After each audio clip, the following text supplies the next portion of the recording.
Thank you for taking the time today.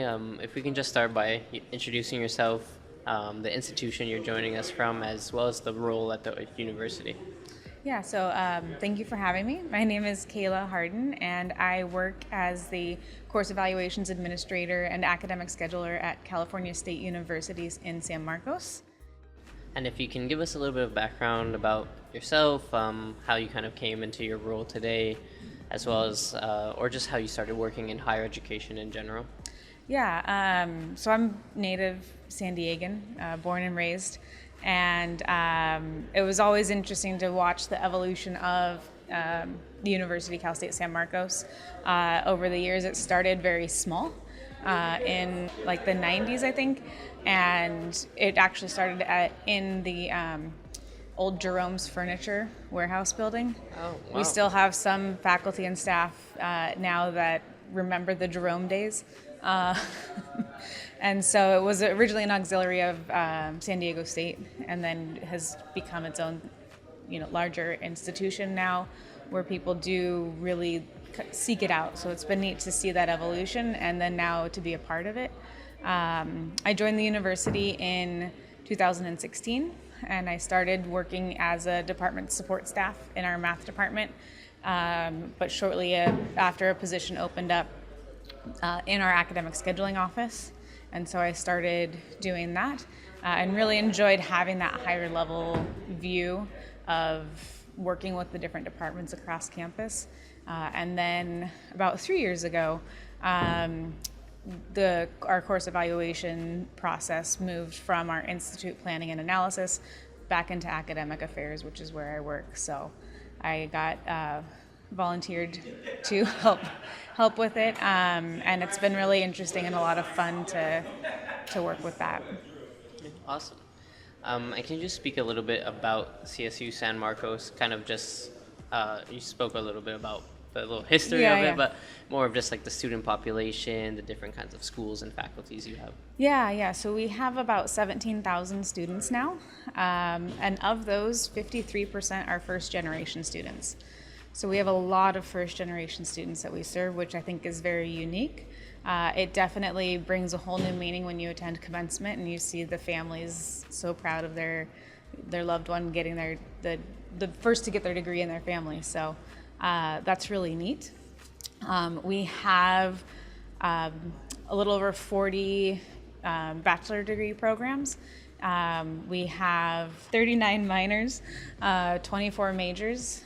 We have 8 different credentialing programs, and we have 1 joint doctoral program with UC San Diego. So we have right now a little over 200 tenure track faculty. So like I said, going from those smaller, Jerome's Furniture days to now being quite a large institution. We have 4 colleges now on campus. So we have our College of Business. We have our College of Health and Behavioral Social Sciences. We have the College of Education and Health Sciences. And then we have a College of Science, Technology, Engineering, and Math. Great. Yeah, I guess that speaks to kind of that evolution that you're talking about, right? Yeah. And how long have you been working with Explorance, and what kind of Explorance products do you have implemented at the institution?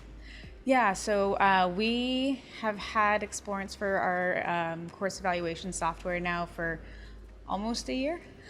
So we had another system prior, and for us, again, because we were growing, needed something that was a little bit more automated, that had a lot less human touch points, especially when working with lots of data. So that was one of our big reasons for changing and coming over to Blue. And that's the only one that we have right now. We like that Blue has the ability for the question personalization for faculty. So that for us was a huge benefit, because our prior software did have that and our faculty did like that. And so we wanted to make sure to at least keep that as we started to move into the, consider Blue a 21st century software versus the one we had before was not. A little dated, but so you talked a little bit about kind of the automation and I guess scalability as you continue to grow. Can you expand a little bit more on that tenure process, or when you're seeking a new vendor? What were kind of the other drivers that you were looking at? Yeah. So again, as the administrator for the software, I spent a year learning what the current system was to try and figure out what areas to be best improved on. And then I actually took a group of other people. So one of the gentleman from our Institute Planning and Analysis office who had been an administrator of the software prior, as well as one of our longer tenure track faculty who also was an active member on our faculty senate.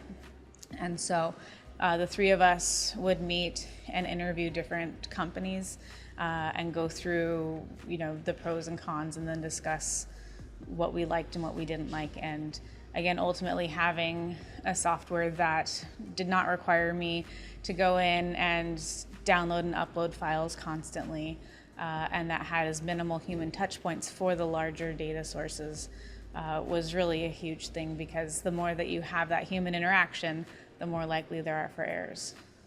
And being with Explorance for about a year now, can you speak to some of the key success stories, or either it's a small anecdote or maybe a metric that you've been able to measure? What are the key successes so far? Yeah, so it has only been a year, so we're still, or at least I'm still understanding and learning the program, but I would say a big key success is that I have started to get some of my time back. So I'm no longer waiting for data to upload. I'm no longer waiting for data to then download.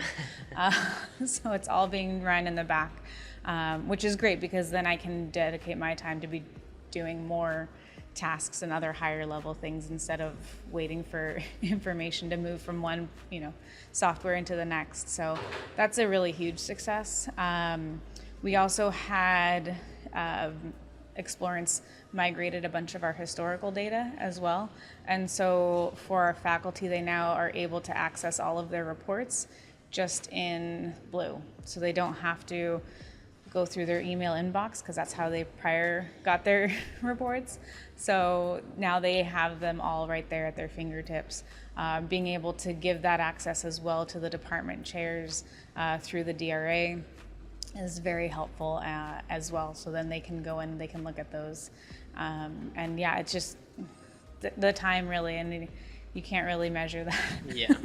And I mean, sometimes that Outlook search engine doesn't work the best. No, and faculty don't save their emails. Yeah, exactly. So yeah, since it's only been a year, we can talk about maybe just the future of CSU San Marcos and Explorance and Blue, and maybe just about your feedback culture in general. What do you think is kind of the next steps in terms of the near and long-term future? Yeah, for us, it was really nice. So this is my second year at the Explorance World Conference. So I came last year and I did the Blue onboarding training, which was fantastic, especially as a brand new customer. I really feel like it gave me a good step up to set us up for continued growth. I know that a lot of universities right now aren't experiencing growth. Ours is. And so we are still growing. We're actually, hopefully, adding new dorms this fall.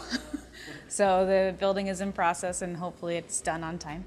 And so we are still growing. There is still this need in our community for higher education.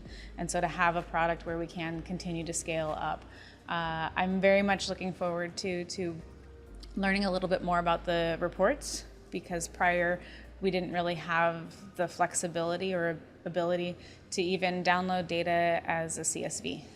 So yeah, so it's really nice to be able to have that option for faculty, for the department chairs, as well as maybe building out better reports that can digest and explain data for some of our higher level folks. Again, before it was all just PDF reports, which isn't too bad if you only teach 2 or 3 classes.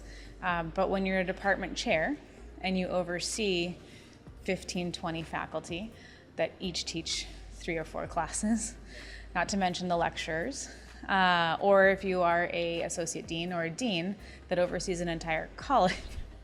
So for their sake, I am looking forward to being able to provide to them data in a more digestible manner, that they can actually see some trend lines, and help that to give them the data to make data-driven decisions.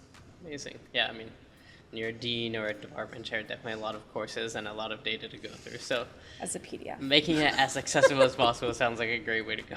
Yes. You kind of touched upon you coming here last year at Explorance World, and how it was great to participate in the onboarding camp. I'm curious, since we're at the end of Explorance World this year, what have you gotten out of this year's conference? Yeah, it's been great this year. So I feel like now, having run 2 projects and we're in the middle of our 3rd, I have a better sense for what I'm doing.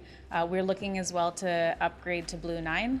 So I took a lot of Blue 9 courses over the past few days, as well as making connections too. So last year I made some connections with folks from Boston and Manitoba and I think Saskatchewan, and I would still reach out to them throughout the year.